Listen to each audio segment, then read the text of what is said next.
এখন সরকারি গাছ পাইছে একটা, এখানে লেবু পারবো তাহলে। হ্যাঁ, লেবুটা নেই, এটা আমাদের সরকারি গাছ না, তো এটা আমাদের কাকুর গাছ।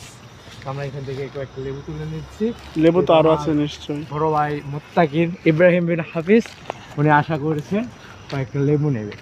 ও লেবুটা এটা কুমলা, না সমস্যা না, খাওয়া যাবে। এটা বেশি খাওয়া যাবে না, খাওয়ান যাবে, রস হইছে। আমি পাইরা ফেলি এটা, এইটা তারপরে যে এডি। হ্যাঁ, আসসালামু আলাইকুম গাইস, আমি খালি জলপাই খাবার তালেই থাকি।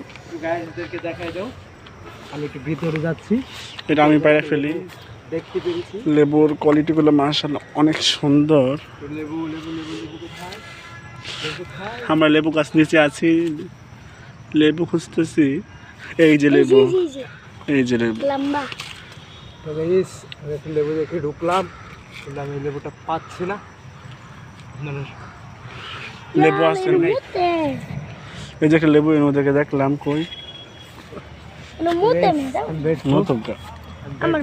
এই যে মাশাআল্লাহ অসাধারণ লেবু একটা। আমি লেবু পাচ্ছি না। আমার মুত্তাকিন ভাই, আমার ইব্রাহিম ভাই যেভাবে লেবু পাচ্ছে আমি সেভাবে লেবু পাই নাই।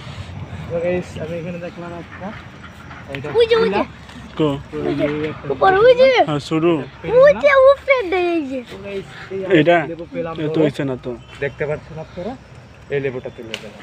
এই যে গাইস, এই যে আমি জলপাই খাবার তালে আছি। তো গাইস